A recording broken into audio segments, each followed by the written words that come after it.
Спасибо всем, кто пришел сюда. Мы продолжаем курс лекций. Уже вторая часть, первая была по народной дипломатии, а сейчас по правам человека была предыдущая лекция вводная Асида Шакрыл, и будет цикл лекций. Предлагаю вам сегодня поговорить немного по истории, называется «Антропология права», да, история права традиционного абхазского, и остановиться на одной теме. Марина Барциц, историк, этнолог, выпускница Ростовского государственного университета. Работала старшим лаборантом отдела этнографии Абхазского института языка, литературы и истории имени Гулия. С 2000 года научный сотрудник отдела этнологии Абхазского института гуманитарных исследований. Участница Отечественной войны народа Абхазии, была санинструктором, награждена медалью за отвагу. Окончила аспирантуру в Институте этнологии и антропологии имени Миклуха Маклая Академии наук Российской Федерации. Депутат Народного собрания Парламента Республики Абхазия третьего созыва. Марина Барциц – научный сотрудник Абхазского института гуманитарных исследований, доцент кафедры абхазоведения Абхазского государственного университета. Участница международных научных конференций, автор научных и научно-популярных статей по этнологии, культурологии абхазов. Марина Барциц – кавалер ордена «Честь и слава» третьей степени.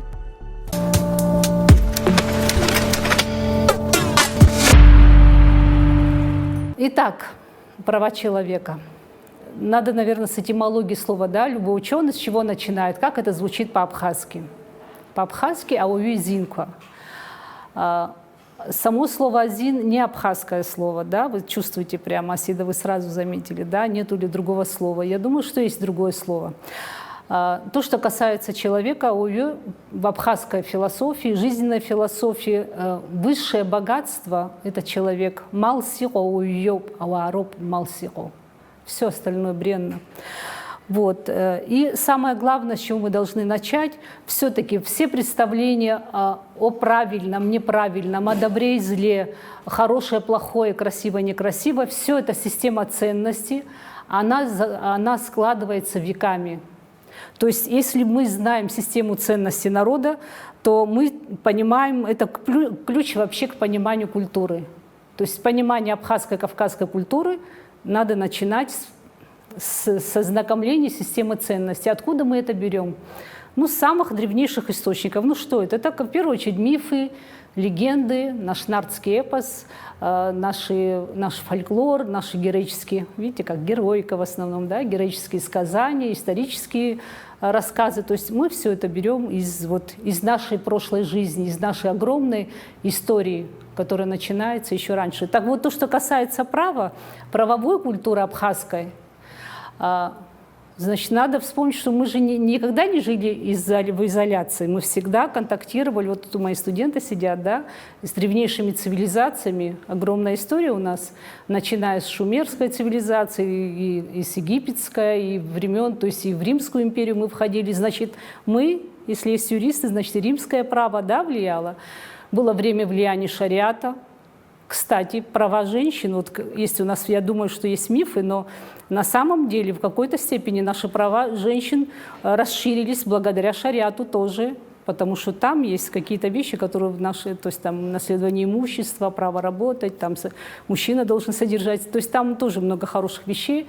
Конечно, и шариат повлиял, и не говоря уже о том, что, конечно, потом было поражение в русско-кавказской войне, поражение в правах всего народа и каждого по отдельности, когда мы оказались виноватым народом, это тоже повлияло, да? То есть мы оказались уже не свободны в колонии. И был советский период, который во многом дал очень много прав, да? Ну, например, по крайней мере, женщинам в политике, там много прав. И это вообще 20-е годы, расширение прав женщин, это не только вот в СССР, это вообще в Турции, в Европе, во всех странах. 20 век, конечно, много дал, вот было феминистское движение. Но что еще 20 век Советский Союз нам дал? Что если мужчина и женщина правы, значит, равноправные, равно имеют права, значит, у них и равные трудовые обязанности. Значит, пошла, такой же план на нее, на табак 25 сотых, да. Также она по пояс в росе под солнцем чай собирает, да, на рельсы пошли, да, в другие народы. То есть Это все история нашего права, вот начиная с древнейших вещей. Но все-таки остаются базовые вещи.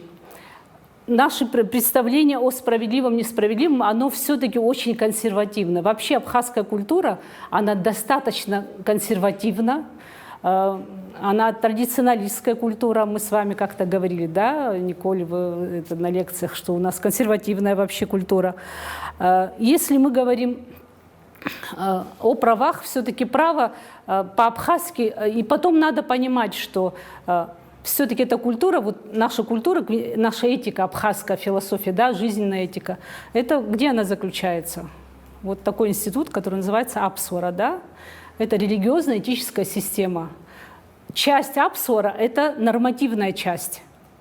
Вот, то есть, да, это и в том числе обычное право входит в Апсвара. Этикет – это нормативная культура, она входит в Апсвара. Как мы Апсвара выражаем? Как мы свои ценности, свои отношения друг к другу, к себе, к жизни выражаем? Через этикет, да? То есть тогда мы берем Апсвара, и вы сразу чувствуете, что там есть такой этнический окрас. Это не просто этика, а она абхазская этика, потому что есть адыгага, тоже очень близкая к абхазскому, да, адыгство, или нохчала, кавказская, тоже как общее наше одинаковое, да, по большому счету на 80% мы одинаковые, но оно имеет этническую окраску. Согласились с этим, надеюсь. И если так, то еще один момент, который обязательно хочу подчеркнуть. Мы когда стали атеистами? Ну вот это течение атеистическое, оно совсем недавно. Это в основном вторая половина 20 века началось. А зато у нас есть тысячелетие. Поэтому, когда мы говорим про Апсвара, про правовую культуру, нормативную культуру, про этику абхазскую, мы всегда должны помнить, что она религиозна. Вот я как этнограф, и Слава Бганба так говорил, я считаю, что Апсвара – это религиозная этическая система. Религиозно, там в первую очередь, вот в эти все представления о справедливом, о смерти, о том, как должно, это все имеет религиозную подоплеку, потому что будет наказание не только во многих вещах, не просто там тебя накажут, оштрафуют, а что у тебя будет наказание в потустороннем мире. Ну, про религию я не буду сейчас вдаваться, что там и влияние и мировых религий, и христианства. Так вот, поэтому все это я говорила к тому, что когда мы говорим про права, азин, там больше асида, я считаю, что ближе слово ак, юкуицаз, аквацаз, должное. Аква – это то, что дается сверху, оно немножко вот там имеет такой религиозный окрас. И то, что касается человека, вот видите, как оно звучит. Права человека. Вообще права человека – это же конец XIX века, в основном вот это движение, ну да, и в XVI веке пытались, да, но вторая половина XX века – это отдельно, да, человек и его права. Одного человека. А человек-то существо социальное. Абхазы говорят то есть он в социуме, он развивается в социуме, он все, что знает, все, что у него есть, он получает в социуме. Сам по себе он отдельно, как это, не выращивается даже, да, даже не рождается сам по себе. Поэтому надо помнить о том, что это существо социальное, и обязательно помнить о том, что все-таки наша культура имеет ценности в первую очередь коллективистские. Мы выше ставим мы были небольшим народом, и наша сила была вот в этой солидарности, приходить к одному. И еще один момент, давайте опять я возвращаюсь в этимологию, раз мы вот такую вводную делаем тему, больше про философию. Тогда еще один момент. Давайте попробуем этимологию слова «право» сказать. Да? Право, когда мы говорим «право правильное», да? В русском языке это «правильное». В абхазском языке получается «аяша». И в абхазском слове «право» правильное – это то, что прямо. Да, прямо, правда, оно должно быть прямое. Вот такие цицела, хитро, кривить душой. При этом представление о том, что наше представление о правильном, о прямом, о правильном, яшу, да, правильный путь, у каждого может быть своя правда. Вот у каждого из нас своя правда. Что мы делаем? Мы должны собраться, собраться и прийти к общему правильному. То есть вы видите с одной точки зрения, я с другой. В результате мы приходим к одному правильному. В чем тут дело? Абхазская философия предполагает, что и не только абхазская, во многих мировых и в религиях это есть этот момент, это тоже религиозный момент, истина находится не здесь. Мы живем в мире иллюзорном. Хара амцхартахау. Ацхартабау шахахама урта цхартачигу и псхау. Истина в книге мертвых, там, у тех, это у китайцев хотите, у тибетцев, неважно, истина известна там. Истина известна только Богу. Аншайоп зигиздро аншайоп. Хара, кстати, астрофизики уже доказывают, что очень многие наши представления, они иллюзорные, они... То есть это все нам показалось. Может, вообще на самом деле, как Кальдерон, да, говорил, что там жизнь есть сон. То есть мы ищем правду, мы ищем правильное. Откуда мы берем правильное? Я сказала, что абхазская правовая культура, как и вообще вся абхазская культура историческая, она консервативная, традиционалистская. У нас ритуалы, которым, не знаю, несколько тысяч лет. Масса ритуалов, которые, ну я не говорю, да и до христианских и так далее. Много таких моментов. Поэтому мы достаточно консервативны. Вот эта наша система ценностей, они на самом деле, эти ценности, они выдерживали проверку временем на самом деле.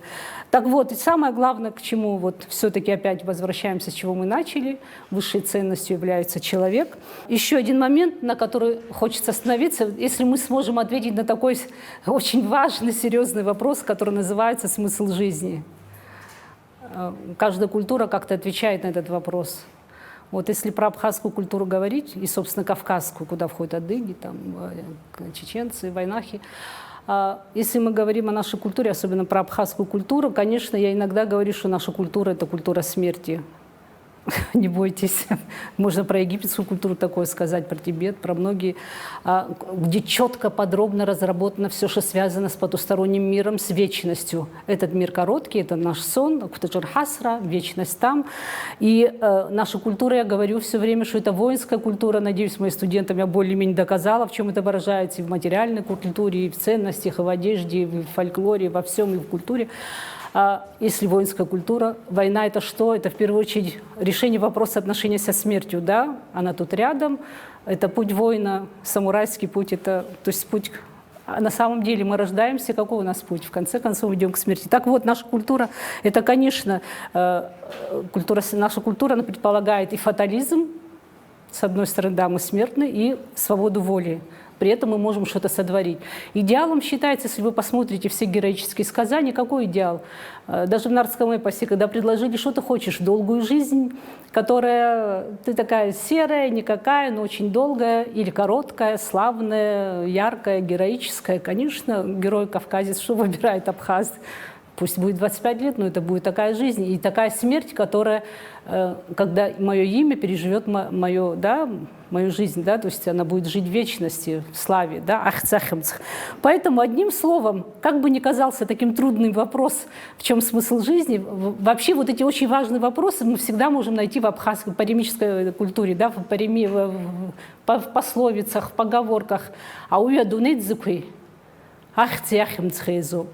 Если это воин, если это воинская культура, если это маскулинно-мужская культура с мужскими ценностями, значит, человек живет не попасть вот в это бесславное состояние. Главное жить ради чести, да? Честь дороже жизни. Вроде бы жизнь самая дорогая у человека. Он самым дорогим пожертвовал, мы рассказываем, да? А это не абхазская вообще код. Самое дорогое, дороже честь. Когда есть вопрос или честь, или жизнь, что выбирает традиционно в Кавказе, да, мужчина выбирает честь. Да просто вот сейчас идут фильмы 30-летия, наш у Тали Джопа, есть там кадры, Тарас Чичибая, такой боец, разведчик, всегда впереди армии. И Тали его спрашивает, чего ты больше всего в жизни боишься? Потом она многих это спрашивает, и он говорит, Абгахусерцшот, пошутил. Потом говорит, чего я боюсь? Боюсь бесчестия, говорит, бесславия. Если бы я не боялся, говорит, бесчестия, я бы сейчас сидел где-нибудь в Сочи в ресторане, говорит, а не здесь с автоматом, да, или в Москве. То есть честь, дороже жизни. Права человека, что-нибудь противоречит правам человека, дорогие мои? Что там? Там даже впереди жизни, право на жизнь, впереди идет достоинство, правильно? право на достойное, да, достойную жизнь, на достоинство и на жизнь. Поэтому вот вторая вот очень важная часть вот этого права человека, право на достоинство, на собственное достоинство, право на жизнь.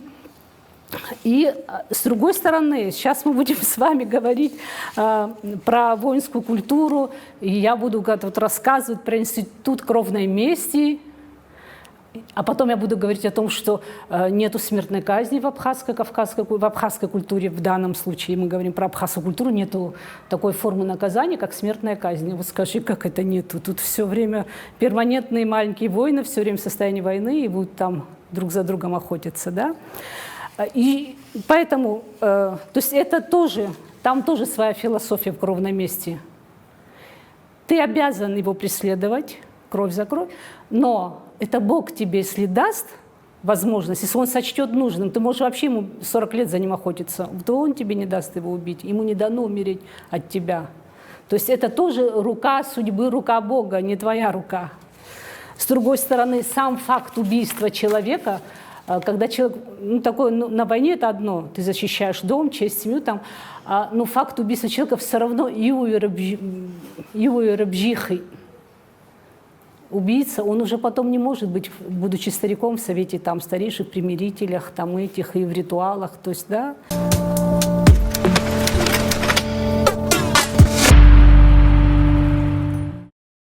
Культура – это всегда запрет. Тогда посмотрим, как мы запрещаем и как мы наказываем. А если человек нарушает, да, вот мы договорились, что у нас такие ценности, такая система ценностей. Если человек нарушает эти нормы, эти этические установки, как он наказывается? Ну, начнем с самое тяжелое, это, конечно, уголовные, да, преступления. Первое, я уже говорила, отсутствие смертной казни. До сих пор во многих культурах это, да, в Америке есть штаты, где есть смертная казнь, да. Уже доказано, что чем тяжелее наказание, ну дай ему 100 лет чтобы в тюрьмы или там, не знаю, мучение или смертную казнь, от этого преступности посчитано давно, статистика дает информацию, что от этого не уменьшаются преступления. Итак, отсутствие смертной казни. На самом деле в абхазской культуре не применялась смертная казнь, но, насколько мы знаем, в нашем уголовном кодексе эта статья есть, хотя мораторий наложен, да, но при этом прошлый созыв депутатского корпуса, они внесли новую статью, вот, что касается относительно ответственности и вынесения смертной казни в Уголовный кодекс. Это новая статья, новые нормы, которые... Мораторий снят на смертную казнь? Мораторий не снят. Но тоже такой парадокс. Да. Мораторий наложен, при этом депутаты принимают поправку и вносят еще одну статью, еще одну ответственность. Нет, я поняла и вносится. То есть они как бы вразрез, да, с ценностями, культурой абхазского общества. Это все тоже. Там две части вопросов. Первая часть, на самом деле, то есть они считают, что вот это преступление считается уже очень тяжким, особо тяжким преступлением, которое требует высшей меры наказания. То есть они вот это преступление внесли в этот список высшую меру. То есть за это надо так наказать. Но, в общем-то, есть мораторий, это не применяется, право не применяется. Извините, но всегда мораторий можно снять. Вот, с надеждой на то, что если когда снимется мораторий, тогда вот за это преступление должны знать, что если ты такое сделал, то будет такое с тобой. Теперь вторая часть очень интересная по поводу использования собственной правовой культуры, традиционной, собственных представлений о справедливом. Правосознание это работает, ребята. Вот наше представление о том, что вот это правильно или это неправильно. У нас много томов законов, которые мы не знаем, мы не пользуемся и так далее. То есть мы очень давно, уже больше 100 лет, не по своим законам живем, правильно, фактически. Мы даже не смогли какие-то вещи внести, к сожалению. Даже мы принимаем законы. То есть не в уголовном праве. Я вот даже вчера интересовалась у нашего главного специалиста, юриста, мы ничего не смогли туда внести. То есть это уже вторая часть вопроса. А так, то, что касается, это тоже опять религия. Не я дал жизнь, не мне дано. Еще один момент, давайте, вот я должна все-таки оговорюсь, потому что слушатели, вы сами можете подумать. А вот отец наказывает сына. Да? Кто имеет право на жизнь человека? Никто не имеет ни ударить, ни побить, никто, ни учитель, никто на улице. Ты всегда защищен своей семьей, прав ты или не прав. То есть мы с вами говорим о традиционной абхазской культуре хотя бы там, не знаю, до конца русско-кавказской войны и потом и правосознания. Но отец – это его ответственность перед обществом. То есть у него такой девиантный, то есть, может, он психически даже ненормальный, да, человек опасный для всего общества, для всех, он не смог его никак воспитать, это его ответственность перед обществом, я тебя породил, да, это формула. И он таким образом, кстати, какую там задачу решает, мужчины это меня поймут сразу. Если он что-нибудь сделает еще раз, в следующий раз, его убьют, потом за него надо мстить. Что бы он ни сделал, ответственность на родственников. То есть все, он там снял вопрос кровной мести.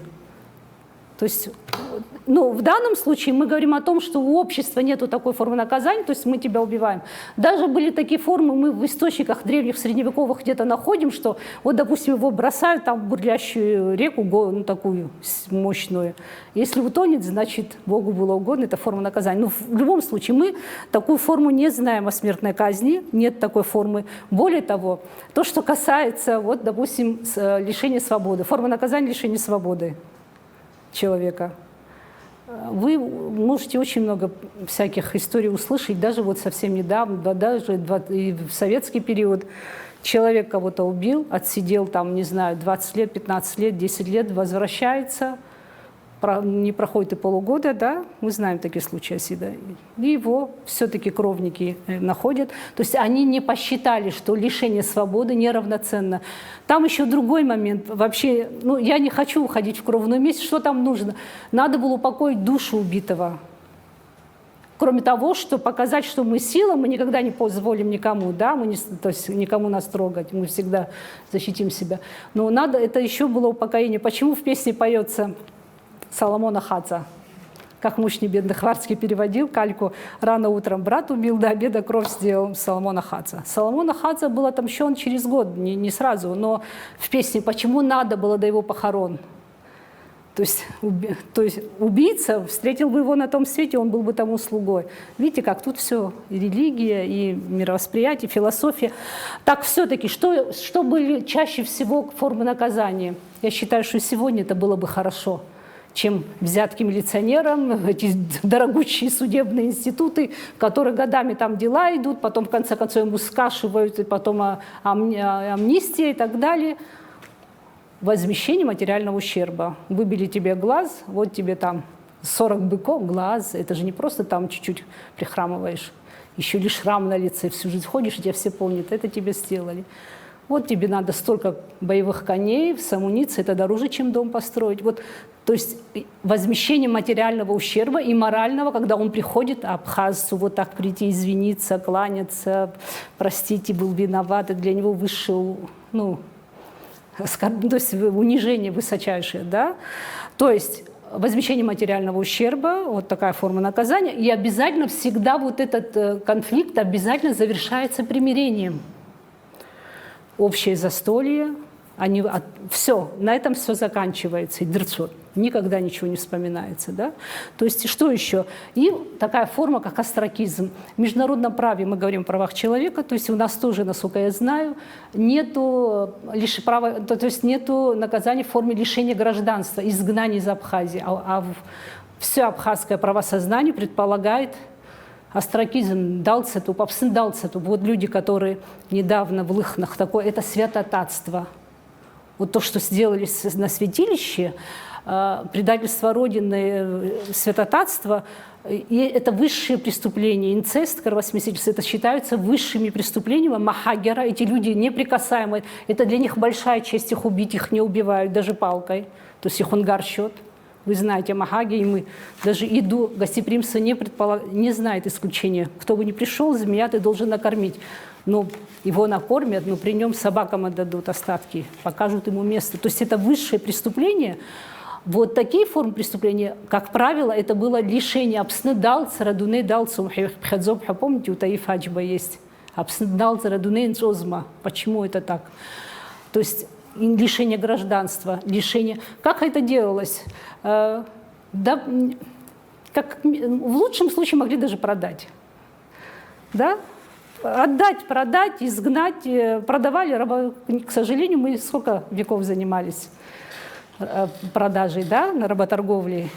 14 век, 15, 16 и дальше и в 19 веке продолжали. То есть вот это была форма, серьезная форма наказания, вот именно изгнание. И остракизм, это тоже греческое слово, мы знаем, то есть это что, как минимум ты должен отселиться, то есть ты сразу теряешь все эти связи, всю эту защиту, да, ты живешь в своем этом, нарабатывал веками, намоленное место твоя земля. Это сейчас нам легко бросить деревни, могилы, быстренько куда-то. А тогда это было смерти подобно. А если ты 7 рек пересек, тебя могли не преследовать. Видите, как 7 рек, там тоже опять идет. Река — это другой мир, это религия опять. То есть или просто такая более легкая форма, если внутри села там на 10 лет, на год дал цол. То есть он, оказывается, он один. Это была форма наказания. То есть выжить не в коллективно, не в солидарности, выжить было невозможно. Почему, когда девушки выходили замуж, говорили, ой, дожила за трубицемца, если он, то есть очень, там их несколько человек этой фамилии. Сила была в количестве людей, богатство было в количестве людей, семьи, у него столько братьев, у него такой клан. А если они еще такие солидарные, тогда это да.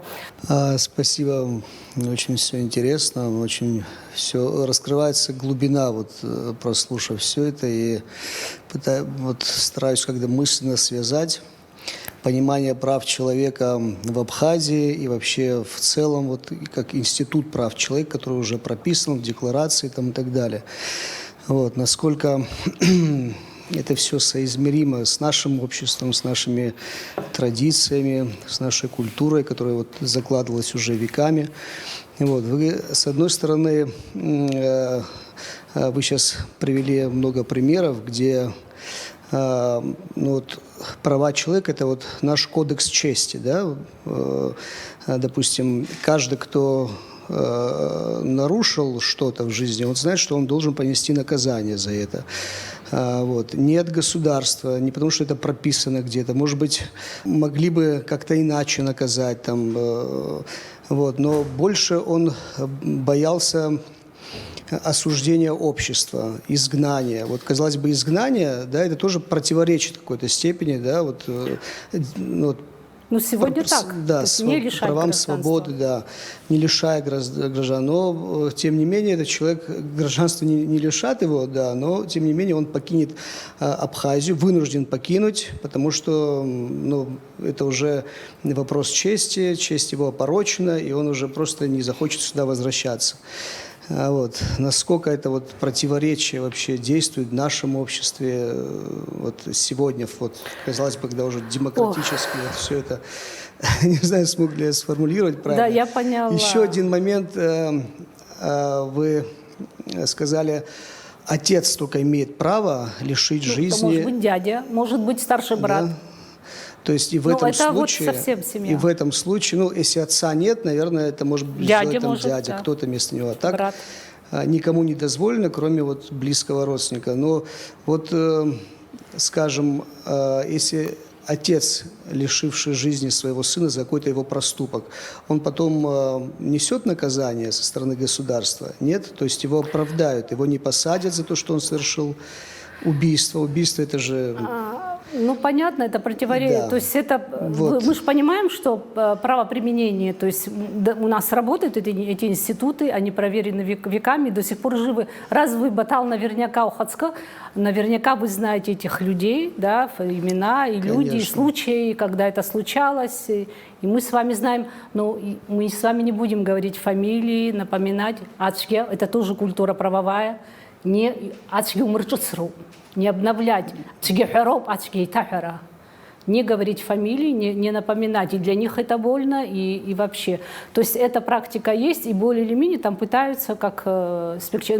Наша проблема в том, что насколько мы что-то внесли в свою законодательной части, насколько мы использовали наше представление. Это по первой части. Еще один момент очень интересный, который вы сказали. Есть моральная смерть. Выйдешь бзаз да псы. Вот он живой ходит, а его личности, как авторитета, репутации, ничего нет. Что человек, абхазы, допустим, да, человек оставлял своим детям имя славное, фамилия.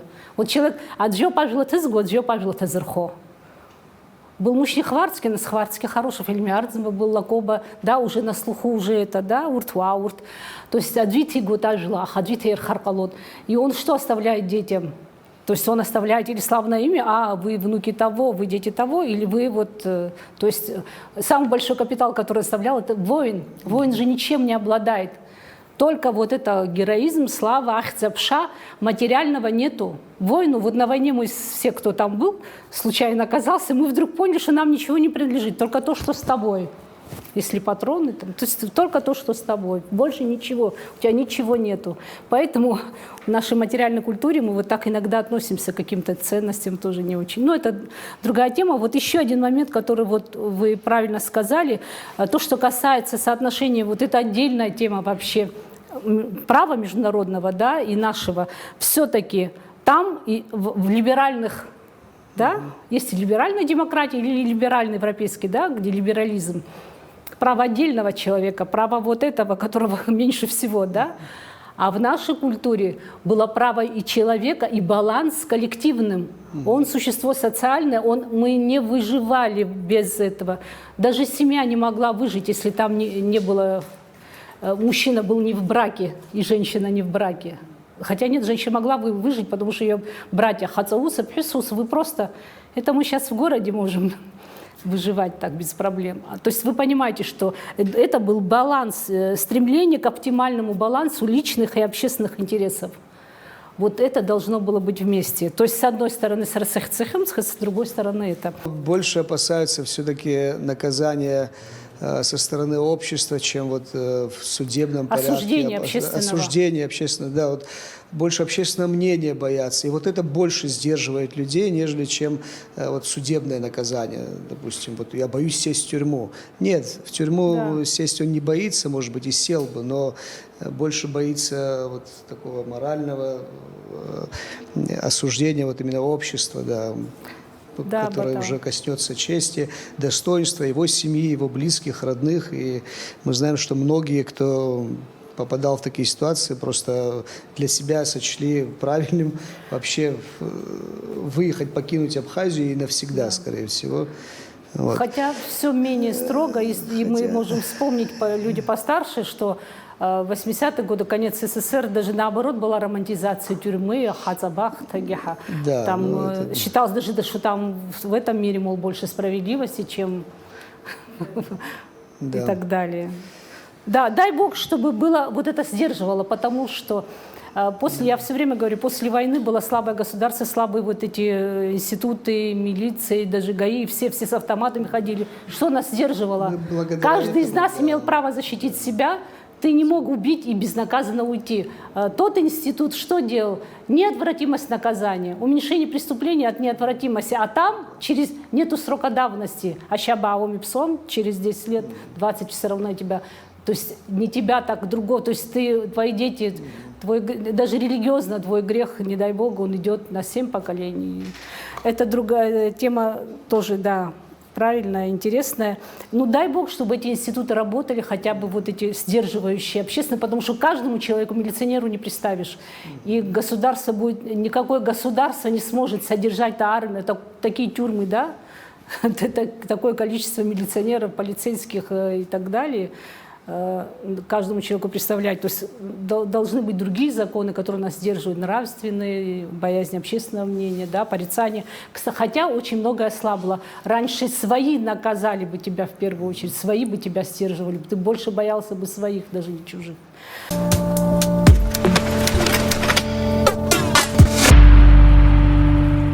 Все-таки о правах детей у нас уже есть омбудсмен, да, по правам детей при президенте. Опять же, у нас в законе прописано, есть международное право, надо защищать детей, они самые слабые. Я вам говорила о том, что это воинская культура, а любая воинская, профессиональные воины, это кто? Это всегда, там у них рыцарское отношение к слабому, да, к женщине, к детям, к старикам, к слабым. он сильный, он супермен, да, и всегда это просто как профессиональная этика, не обижать слабого, не обижать. Более того, надо все время их защищать.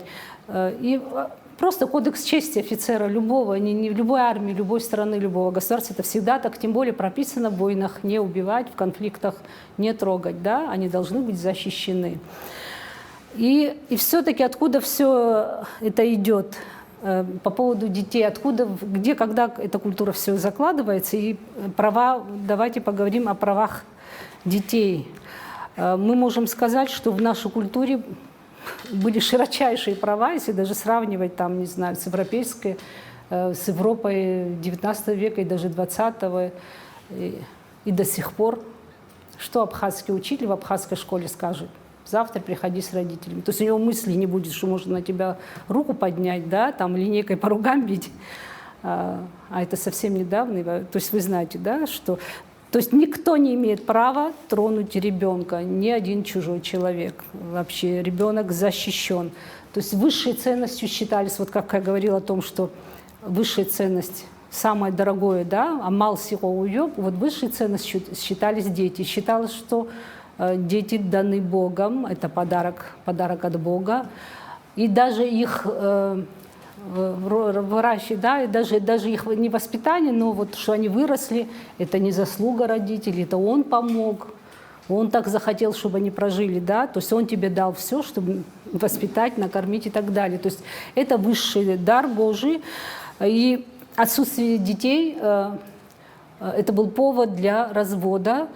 Если даже супруги очень любили друг друга, если даже мужчина очень часто отказывался, да, там разводиться, именно она могла быть инициатором развода, жена, любящая его, и ее братья приходили, Абрау раун харуб, уштраларуб, хахапшадахгот, хашеоп, ты наш брат, ты наш зять, но вот мы забираем, ты должен жениться.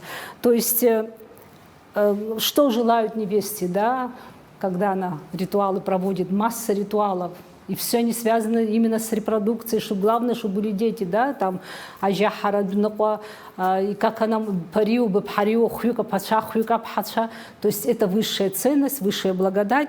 И защита детей вообще, когда мы говорим о правах детей, о защите детей, конечно, начинается с защиты материнства. Да? Защита матерей в дородовой и послеродовой период. Про это очень подробно, очень хорошо есть научно-этнографическое исследование Симы Дбар, если вам будет интересно. Никакого тяжелого труда, питание, все, что она захочет. Вот. Нельзя ей ни в чем отказать. Вы наверняка, если знаете абхазскую культуру, вот она что-то захотела, вот сейчас чего нигде нету, то есть ты не, или ты отказал, у тебя было что-то, да, это нужно ребенку. То есть какие-то вещи в питании, где-то есть какие-то ограничения, но в целом все, что ей нужно, максимально минимум тяжелого труда, не поднимать руки, вещи не развешивать, там тяжести не таскать и так далее, берегать ее. Мы знаем в кавказской культуре этикет, больше всего церемонно с кем обращаются? Со старейшинами, со стариками. Вот женщина в положении обычно на лишний раз не появлялась. Это тоже боязнь магии, да, какой-то там сглаза, шон, допсышен. Вообще женщина, извиняюсь, в положении, она считалась, что она одной ногой на том свете. Лучше пока она очень высокая смертность вообще и в Средневековье, и во всем мире, и так далее. То есть была высокая смертность, и это было все опасно. Она считала, что одной ногой там, поэтому максимально ее оберегают, и в том числе вот не появляться в публичных местах, максимально скрывать, насколько возможно.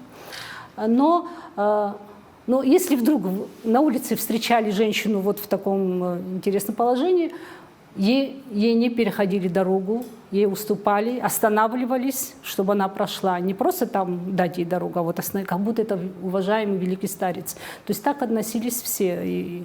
Хотя старики также вставали просто перед девушкой, перед женщиной, это будущая мать. Да? Вот это, кстати, вот главная вещь все-таки, на чем абхазская, адыгская, кавказская культура, на чем держится, на 3 китах считается: уважение к старшим, уважение к женщине, это воинская культура, культ женщины, и институт гостеприимства и так далее. И вот это ахцахем, цхахацара и так далее. Так вот, то то, что касается, первое, что воспитание ребенка, да, он только родился, я кому-то там немножко читала, да, вам про систему воспитания, потому что все это закладывается там, и нормативная культура там закладывается. Первое, что начинают, вкладывают в него, во-первых, идентичность. Сейчас международные правозащитники скажут, какой кошмар, о чем вы говорите. Ребенок еще не умеет говорить, в нем закладывают биологическую идентичность, сексуальную идентичность. Да, ты мальчик, а тапанчик где, ура, учкунул. Потом начинают закладывать, уже ребенок что-то понимает, закладывают в нем гендерную идентичность. Социальную идентичность. Девочки не дерутся, мальчики не плачут, ты что делаешь? То есть уже он еще только начинает ходить, начинает говорить. Дальше ребенка кормят, когда он хочет. Ребенок не должен не должен слишком много плакать. Или значит, у него или что-то болит, или вы не умеете его отвлечь, зажжет. Не дай Бог на него голос повышать. Если отца, тем более лабжабху и махаракун, если крикните на него, да он уже испугается. То есть вы не можете на него кричать, вы должны все время его отвлекать, развлекать и так далее. То есть не кричать, пробить вообще нет разговора вообще. То есть это нереально. И тем не менее, без сильного нажима к 3 годам надо, в разные культуры же по-разному решают эту проблему системы воспитания, у всех по-разному. Вот есть, я обычно студентам говорю, вот почитайте ветку Сакуры, где Цветков сравнивает английскую систему и японскую, 2 противоположности. И те воспитывают, но коды собственной культуры мы каждый закладываем сами. Так вот, в абхазской культуре, как и во всех этих, к 3 годам, у ребенка детские психологи сказали, система взаимоотношений, модель взаимоотношений с миром уже заложена. К 3 годам его уже приучают слушаться. Он должен слушаться. Некоторые мальчики вообще могут к 3 годам даже не разговаривать. Но он всеми манипулирует, всеми управляет, все понимает, просто ленится говорить. Но он уже должен, ну как его приучают? Мягко приучают слушаться. Его нельзя бить, кричать. Он не понимает следственно-причинно-следственной связи. Нет смысла, ты должен все время объяснять. Так вот, первое, второе, я сказала, идентичность закладывают такую и такую, и закладывают вот это право ребенка на что? Право ребенка на то, чтобы знать своих предков, свою семью и так далее. Что первое, вот он только начал говорить, что им говорят? Тебя зовут так, твоя фамилия такая, твоего отца зовут как, и этот маленький ребенок, который только начал говорить, начинает «Саба, басих, цупуя, бабри, уя, буя», и он говорит всем. Каждый мальчик, мужчина должен знать 7 поколений, да? 7 предков. Давно доказано, ДНК передается через 7.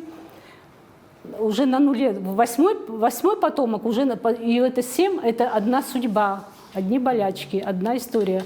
Более того, вас просто иногда говорю, вот похитили или продали там где-то в 14-16 веке куда-нибудь в Италию. Не дай бог в Испанию, там, говорят, было очень плохо, тяжело. Так вот, и вы возвращаетесь, или ваш внук возвращается в свою страну, знает, что есть Абхазия, Абаза, возвращается, находит свое место, своих родственников, то есть и так далее. То есть вот это знание информации о предках обо всем. Ребенок это выше, то есть ребенок это праздник, это солнце, он купается в любви, его всегда гости пришли, одаривают. Любой гость, воспитанный человек, ауиризмо, да, то есть я дзоуюшу. Любой взрослый должен уметь обращаться. То есть делать вид, что ты не видишь, что тут курок, но обязательно он центр внимания для всего дома. У него масса ласкательных имен. И заодно вот это запутать вот это эхцы злого духа. Вдруг он, сейчас скажем, какое у него имя Батал такое или Анзор, а надо какое-нибудь детское, да, и поэтому у этих маленьких детей по 5-6 детских имен, и все ласковые, Нанчир, Кохша, Курбан, Вабхасепсад, Мое солнце, все, ну вот, купаются в этой любви, и любой первый человек первый раз увидел ребенка, обязательно что-то отдать, подарить, порадовать, пообщаться, то есть знание психологии детей вот от взрослого умного человека требуется, чтобы я все время говорю, если вы хотите знать систему ценностей абхазов, послушайте на похоронах оратора. И вы поймете, за что ценят, какие они качества скажут про человека. Там плохо нельзя, только хорошее. Если женщина чеджикова и настана, про мужчину, про человека могут сказать «адуй джадуд якран, ахучиджа хучид якран». То есть это человек максимально эмпатичный, хороший психолог, который имел подход ко всем. И к маленькому ребенку тоже. И этот ребенок с ним разговаривает как со взрослым, не сюсюкая, вот с таким достоинством. То есть за него тосты пьют стоя. Отец скажет, это наше будущее. Представьте, какая-то ценность, есть тост, а хучижлар. Я как этнограф, я многие народы изучаю. Ну, а хучижлар, народ, детский народ. То есть это мое будущее через 20 лет. Поэтому то есть вот это, с таким пиететом относиться. И этот ребенок, он ребенок всех. Поэтому без проблем он выходит на улицу, его все опекают. Более того, вы знаете, я вам говорила про институт избегания в абхазской культуре. То есть отец не может публично там, ласкать там, и так далее. Да вот что-то случилось, там тонут. Он должен кинуться не к своему ребенку. В общественном месте, допустим, что-то, в первую очередь, к тому подойти. Да? Или вы встречаетесь с отцом, с которым там, с братом, с, не знаю, там, с сестрой, с мамой, которую 2 недели не видели. Вы с кем вначале здороваетесь? Со всеми, потом и то с ней как-то так. Поэтому путешественники очень часто говорили, не только про абхазцев, про адыгов, многие, ой, они такие суровые, они так не любят своих детей, они такие там жестокие. Институт избегания не предполагает. Это ты в амхара в комнате можешь там все для него делать, вон он у тебя на голове сидит. Но публично ты даже, да, не приласкаешь, при людях нельзя было этого делать. Так вот, и тем не менее, он всегда защищен. Он для всех сычкон. Все для него папы, все для него дяди, все его защитят, все всегда сделают замечания. Любой старший имеет право сделать замечание. Хотя абхазская культура очень там, надо быть деликатным, да, лахьютар аладзом, особенно взрослым. Но детям всегда могли их остановить. То есть ты знал, что твой ребенок под присмотром. А вот наказать его никто, как мы уже говорили, не имел права. Что делает? То есть он что-то там делает нехорошее. Что делает этот взрослый человек?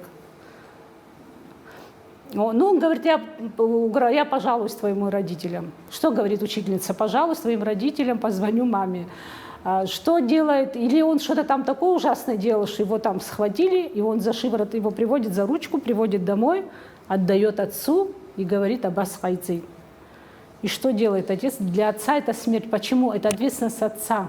Он не смог его воспитать. То есть ему это унижение для отца. То есть это, ему показали, что то есть фактически в данном случае ребенок понимает, что он по репутации отца нанес удар, то есть да, он ответственен перед отцом. Ну, тогда, конечно, отец может быть и накажет. То есть еще один очень важный момент вот, про права детей, про детей. Вроде бы воинская культура, да, они должны быть воинами, они уже с самого раннего детства что делают? Их там что-то случилось, подрались, побили, он приходит домой, жалуется маме, да, меня побили. Вот не дай бог папе пожаловаться, очень много записывала, когда говорили, пожаловался отцу, что меня там избили, а он говорит, так развернулся и меня ударил. То есть отец, который в жизни на него не ругался, участник Второй мировой войны. То есть ты как пришел сюда ко мне жаловаться? То есть наша культура, моя культура говорит, что не мама идет там драться с его мамой в садик или куда там еще, в школу, или папа. В данном случае, то есть что это? Говорит, ты должен защищать свою жизнь и свою честь, вот то, что там записано в Билле, там, конвенции, в декларации, ты должен сам уметь защищать себя. Насколько возможно, словами, да, вербальной частью, а если нет, тогда и физически тоже. То есть если ты будешь сильно, никто не посмеет тебя тронуть. То есть веди себя так, чтобы ты не попадал в эти ситуации. А если вдруг? А как ты будешь потом свою честь защищать? Как ты будешь защищать честь мамы, жены, семьи, там, какой ты мужчина тогда, да? То есть вот этот момент очень важный, что... И самое главное, при этом к чему их учили? Эмпатии с самого раннего детства. Вы фактически в уголовных правах, вот в таких каких-то ситуациях, у юриста можно, у социолога посмотреть там с особым зверством преступления в нашей культуре не найдешь. Не только потому, что неотвратимость наказания, а потому еще, что с самого раннего детства его учат эмпатии. Не будь жестоким. Как это делается, я как-то рассказывала бабушку ударил игрушкой, да, бабушка делает вид, что плачет. У него автоматически, это на уровне, там, другие дела работают уже, он сам начинает, то есть она делает вид, что она не бьет его по руке, видишь, теперь как тебе больно, мне тоже так, нет. Она просто делает вид, что она плачет. И он начинает, дедушка ему показывает, видишь, палку, лозу поломал, да, видишь, она плачет, дерево плачет. Вот видишь, собака, нельзя так. То есть он сам, вот чувство эмпатии, понимание других людей, чувств других людей, то есть он не вырастает, то есть он сочувствующий, понимающий. Эмпатия – это сочувствование, чувствовать, как он. А значит, он будет и психологом. Он уже этот урок усвоил, что как ты хочешь, чтобы к тебе относились, так относись к другим. Как к другим отнесешься, так они тебя и будут держать. И вот какие-то вот эти вещи, они закладываются вот на таком уровне. Ну, я, в общем, чтобы не занимать много времени, по-моему, у нас время уходит про детство, до 5 лет и девочек, и мальчиков одинаково, потом их разделяют, потому что традиционное общество – это все-таки абхазская не городская культура. Мы не урбанистическая культура. Вот про армян, да, мы можем же там сказать, что вот или города, да, у них там и так далее. То есть абхазы – это виллидж, это вот хуторская система, это вот на холмах сидят, там крикнуть надо соседу, чтобы он услышал далеко, гектар земли между вами.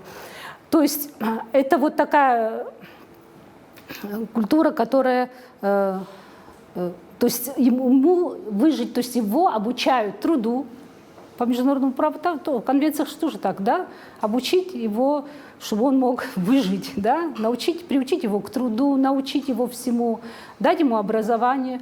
Кстати, в абхазской культуре, вот если вы посмотрите начало 20 века, когда мы были виноватым народом, в иерархии ценностей высшее образование оказалось очень высоко.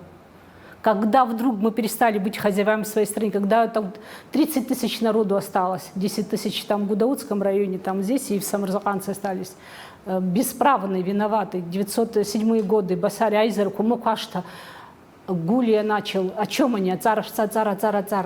Законы чужие, непонятное, все, надо выжить, высшее образование. Вы знаете, война, блокада, матери таскают тачки, что делают? Дать образование. Другая проблема. Последние годы какое качество, что мы вам даем, хорошо или нет. И вот то, что касается вот этой ценности, то есть дать образование, право на жизнь, кормить детей, потому что здоровье закладывается в детстве. Он должен быть долгожителем. То есть у нас территория до 20 века, сколько лет жили? Вы Бальзака, кто там, или Пушкин, старуха, 25 лет зашла.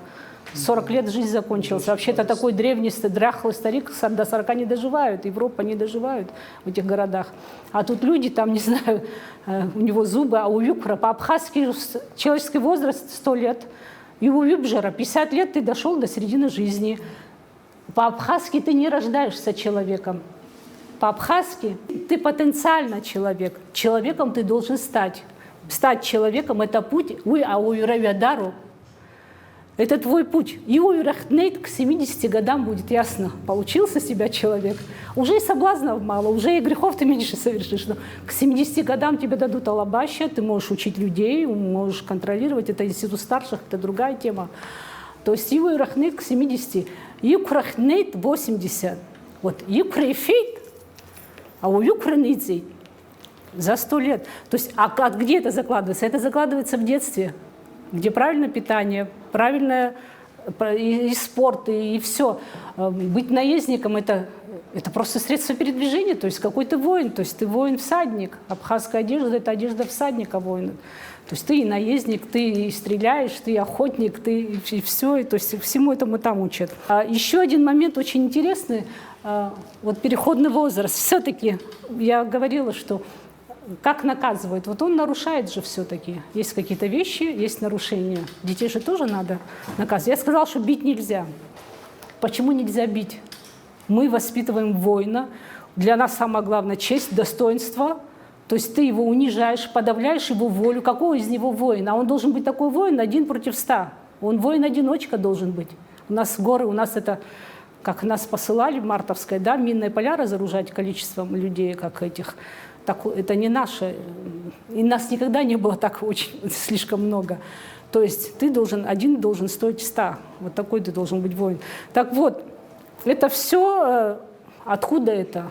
А это вот с самого раннего детства, когда к тебе обращаются как ко взрослому, с тобой считаются, с твоим мнением считаются, с тобой могут советоваться угля ногой, не подавлять твою волю. Если до конца он он будет, как минимум, как в худшем случае садистом будет, в лучшем что-то такое несчастное вырастет. Да? То есть в данном случае, но и все-таки был такой период, переходный возраст, который называется, все хорошо знают, когда вдруг вроде бы все нормы, все системы, все было понятно, такой правильно был ребенок, все понимал, все соблюдал, и вдруг все рушится, папа не авторитет, и все ваши законы, и тут гормоны, и тут сосуды не догоняют, он вырос. И вот в таком случае некоторые мальчики, то не все, попадали в ситуацию, когда они должны были, как это называют, один удар между глаз заменяет 4 часа воспитательной работы. Если до этого все время ему объясняли на ушко, при людях не делали замечаний, дома мама глазами так, при гостях ты знаешь, не получится, ну ничего, домой придем, не слышишь, или скажут. В конце концов, вот в этом переходном возрасте все-таки иногда бывало. Я обычно привожу Иналопа в пример великого аристократа нашего самого Абхаза, такого базовая, да, личность.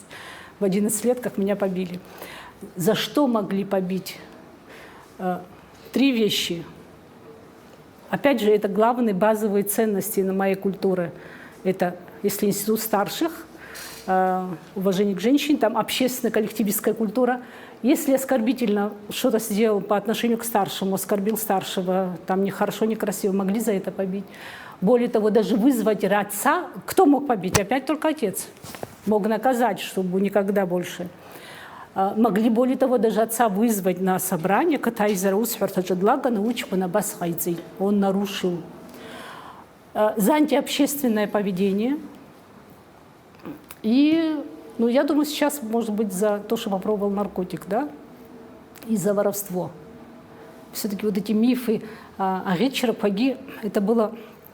И на самом деле мы часто путаем акулара, это как спорт между воинами, да, или речь, это другое. А клептомания – это преступление. Это такое преступление, что это был поводом, кроме, допустим, нехцы, бездетности, там, диралгалты, могли за клептоманию, за воровство тоже, да, есть такие болезни клептомания. Человек не мог, должен иголку ночью, вечером принести домой. То есть вот это раз и навсегда отучали. То есть один раз в жизни, хотя многие мальчики проскакивали этот период, даже тоже могло их не коснуться, да, то есть они умеют так пройти, чтобы без этих... Таким образом, фактически не наказывать. Наказывают, ну все-таки наказывали же, ну как-то надо наказать, он нарушил. Ты ему говоришь, как наказывают? Пола Гарп об этом хорошо писала, я как-то об этом тоже обычно ее цитирую. Наказывают не ласковостью. Вот ты был солнцем, ты был центром, ты была, вот ты наше солнце спустило, счастье. Вот тут ходит, не знают, как на тебя не дают. Вдруг мама перестала, то есть холодная, облахаутала пшдзом. Не ласковостью наказывают. То есть ты перестаешь... То есть они ведут себя так, что тебе хочется быть хорошим. Быть лучше, чем ты есть, чем ты мог быть, и так далее. Ну, вот в основном так. И все-таки еще один момент я хочу сказать по поводу воспитания, по поводу прав ребенка, то есть эксплуатация ребенка. Конечно, если ребенок был сирота, им тяжелее было. Он мог раньше начать пахать вместо отца. Там. Хотя соседи, родственники, дяди все должны были помогать делать. Тяжелый труд не делать до 25 лет, кости не сформировались у ребенка, я вам объясняла, да? Почему еще нельзя... И могли даже женить, но вот на похороны свадьбы не водили. У него мозг еще не устаканился, у него череп еще продолжает расти, и мозг еще приходит в норму. Кстати, я считаю, что поэтому международное право надо давно вписать уже, что нельзя, наверное, убивать человека, да, наказывать смертную казнь до 25 лет. То есть у человека мозг не дорос еще. Череп растет, мозг растет. Ал-Ведалу абхазы говорят. Ой, Ал-Ведалу. Вроде бы хороший, все хорошо. Не Ал-Ведалу. До 25 лет. Хотя женить могли, если он был сиротой. А так обычно, когда женились абхазы? Ну, если живешь 100 лет, в 40 ты мальчик, но в 40 ты уже все, ты уже имя заработал, ты уже все и материально, и ты знаешь, как воспитывать детей. Входил в брак. Еще один момент, на который хочу обратить внимание. К 14 годам узнал нормативную культуру собственного народа. Знал этикет, как себя вести, как стоять. То есть все умел фактически.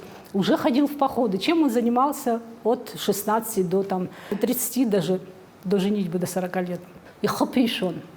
Фактически, чем он занимался? Он занимался тем, что познавать себя. В любом случае, если до 25 лет старались все-таки его оберегать, насколько возможно, ну, по международному праву ребенком считается до 18 лет, после 18 в армию и так далее.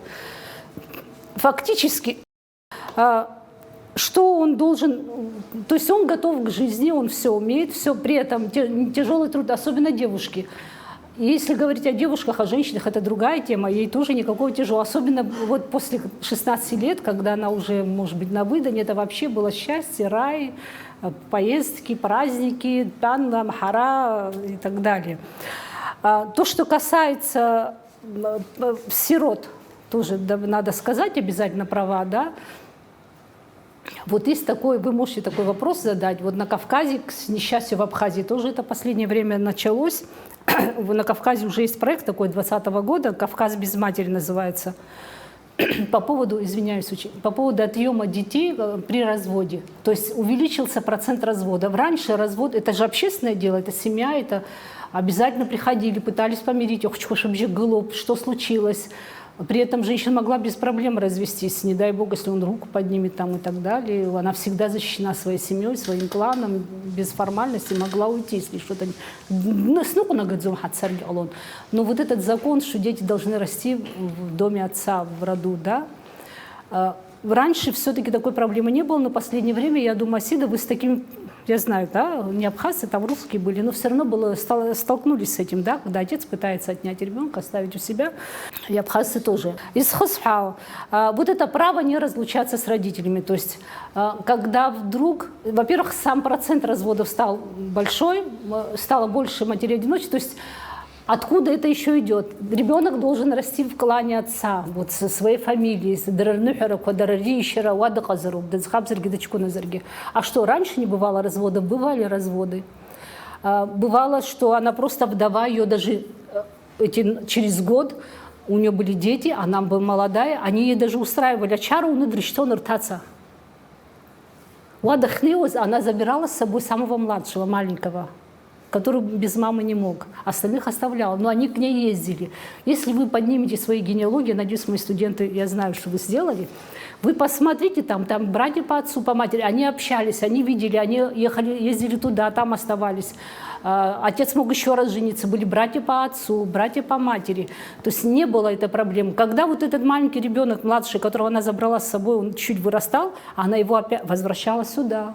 При этом он знал, что у него там есть семья, мама, здесь и так далее. Здесь у него была мачеха, которая также была хорошая мама. То есть этот вопрос культура решала моя. Вот этот вопрос, что он должен расти, да. Вот этот остался, что он должен расти в доме отца, в фамилии, да. При этом чаще всего не отец же занимался. Это его сестры, Хацим Сакох Чедрадзе, он мама его, да, или там жену приводил, если привел. То есть эта проблема тоже решалась, разводы. Проблема сирот не было фактически. До сих пор у нас детский дом Апсухчпохома в детском доме Асида. Нету. А если был бы Апсухчпохома? Я думаю, что нет. То есть это, значит, культура моя этот вопрос решала. То есть отношений не бывает. Всегда найдется родственник и старики. Бывало такое, есть такие случаи, когда у старика вообще нет однофамильца. Вот бывает же, последняя женщина в фамилии, старушка осталась. Ее просто забирала молодая семья, им нужен был старший. Вот этот про институт старшего, про женщин, про права старших, стариков, мы, может быть, потом поговорим. Почему он был нужен? Культура бесписьменная, культура, где прецедентное право. Кто решал все эти дела?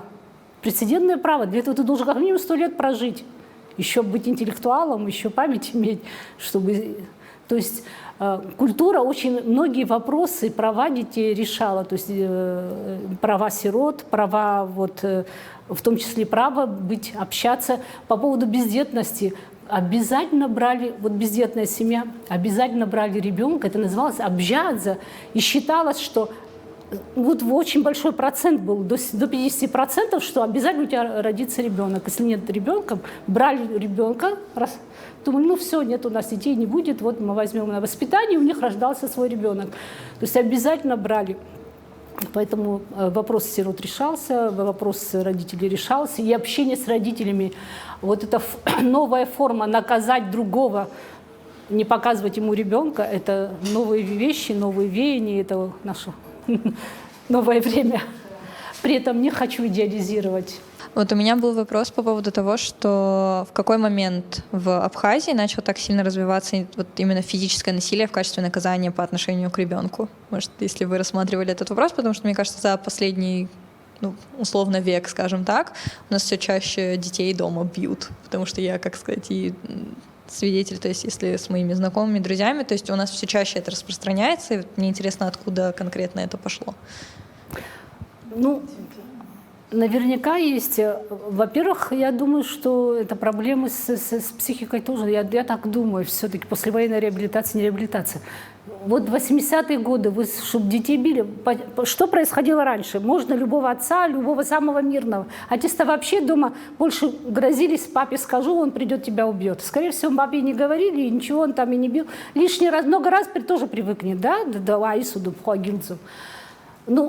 В традиционном обществе тоже он мог вывести его из себя, то есть он идет, он готов его побить. Если вдруг он даже мог ударить ребенка, это для ребенка было, это не авторитетно, то есть над ним начинали бы потрунивать ровесники, что ты довел отца, что он на тебя, что ему пришлось тебя бить.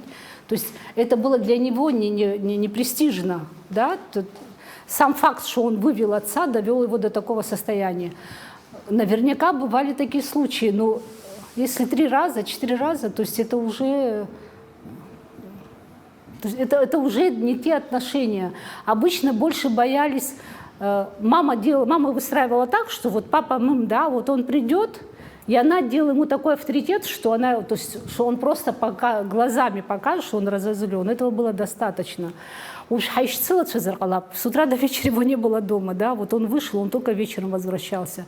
Городская жизнь, скученность, агрессия, не могу. Я думаю, что нормы традиционной культуры, вот в традиционных семьях, я думаю, что вот где есть вот эти традиции, ценности, Аннушка, я думаю, что я знаю, что для тебя это тоже вопрос, что так часто, так много, мы это не знаем. Нет, может быть. Я считаю, что потеря культуры тоже. Потеря культуры, и идет, на самом деле мы теряем эти ценности, мы теряем традиции, культурные установки теряем. Мы становимся, люкминизация идет. У нас идет кризис, давайте мы честно скажем. Есть кризис культуры, есть кризис языка, а язык это тоже модель. Потом я могу что-то другое добавить. Это магия. Наншир, кухша, курбанчик, хавазхуз, курвусхаумцандаз. И потом, они умели делать замечания. Старик, взрослый, как они, обычно юмором, шуткой, или как-то опосредованно, ему не говорили, ты плохой, ты плохо сделал, они ему говорят, вот как он хорошо сделал, какой ужас он натворил, чтобы дети слышали, что для его отца это будет катастрофа, если такое случится. То есть они его притчами опосредованно не ему говорили, ты плохой, ты хороший, никогда не могли сказать, я сейчас это слышу, кстати, я тебя не люблю, как это, я тебя там брошу, как это?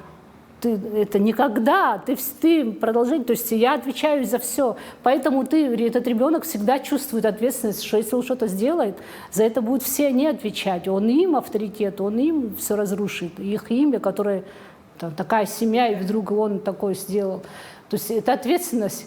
Чем выше его поднимали, тем ответственнее он себя вел, тем более по-взрослому он себя вел.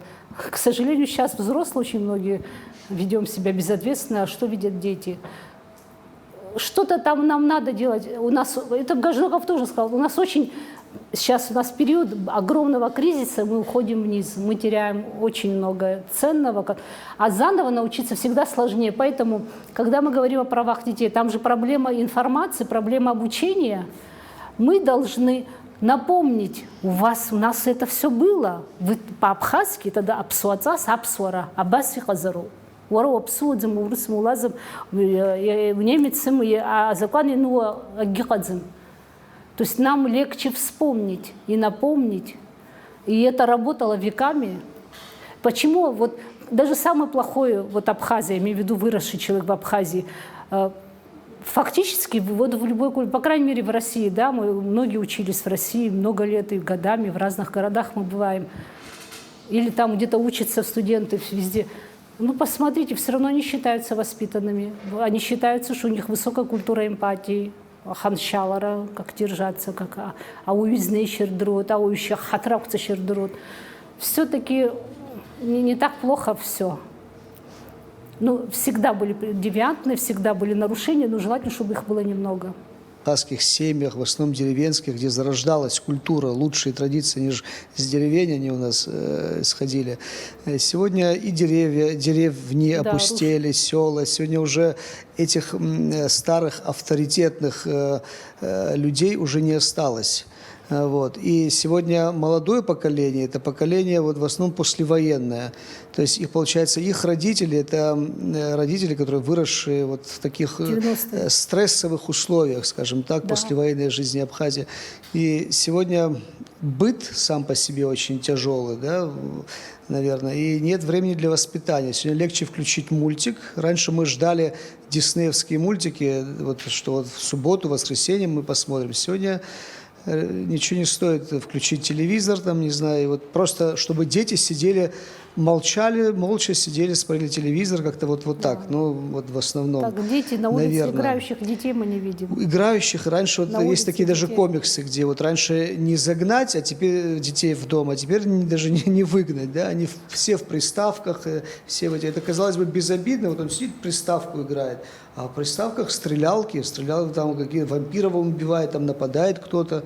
Вот, то есть вот такие моменты. То есть что значит убить женщину? То есть это, да, в нашей культуре это был нонсенс, да, убить женщину. Да. Во-первых, это там никто не, даже насилие, да, никто не включался примерять. Это вообще высшее преступление. То есть вы за 100 лет, может, случая не найдете. Не могли пережить убийство Тамары, например, да, что дрбжипсайт, ара хейб еще плюс дрчом, как это так. А тут преступление недавно, то есть это же, значит, где-то это вот там допускается в этих фильмах, которые не смотрим. Раз мы сделали свое государство, хотя бы в своих учебниках что-то надо туда вставлять, эти сюжеты. Свои мультики мы должны думать о том, чтобы свою культуру более-менее как-то пропагандировать. Просто мир стал маленький, и ценности, дети получают эти систему ценностей не от своих. Да. Их, к сожалению, сегодня воспитывают другие культуры.